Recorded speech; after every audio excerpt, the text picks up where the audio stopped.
संतोष देशमुख यांच्या हत्या प्रकरणाची सुनावणी सध्या कोर्टामध्ये सुरू आहे। सुनावणी जशी पुढे जाईल तशा नवनवीन बाबी समोर येणार आहेत। आरोपींच्या जबाबात सुग्रीव करारचा उल्लेख आल्यानंतर धनंजय देशमुख यांनी प्रतिक्रिया दिली। हे प्रकरण सध्या न्यायप्रविष्ट असल्यामुळे या सर्व गोष्टींवर प्रतिक्रिया देणं योग्य नाही। सरकारी वकीलच याबाबतची अधिकृत भूमिका मांडू शकतील असं धनंजय देशमुख यांनी म्हटलंय।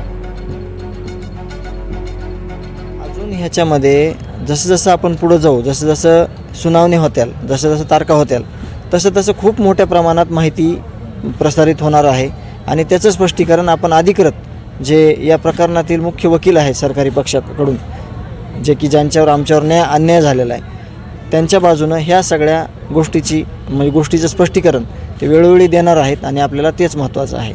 मात्र धनुभाऊ, तुम्ही तुमच्याशी मी बोलताना कुठलंच संकोच बाळगत नाही, डोकं लावून काहीच बोलत नाही, जे आहे ते तुम्हाला बोलतो। तसंच फक्त मी आता तुमची माफी मागून म्हणतो की 1% माझ्या समजा माझं पर्सनली राहू द्या, नाही तर मी सगळं तुम्हाला दिलं आहे आणि तुम्ही सगळं समाजात मांडलेलं आहे। त्याच्यामुळे तुमचे देखील म्हणजे एवढं सहकार्य तुम्ही केलं आहे, एवढं निपक्षपातीपणे सगळ्या जगासमोर हे मांडलं आहे। त्याच्यामुळे मी तुमची माफी मागून म्हणतो की एखादी दुसरी गोष्ट माझ्याकडून त्यांना गेली असेल तर ती मात्र तेवढी राहू द्या।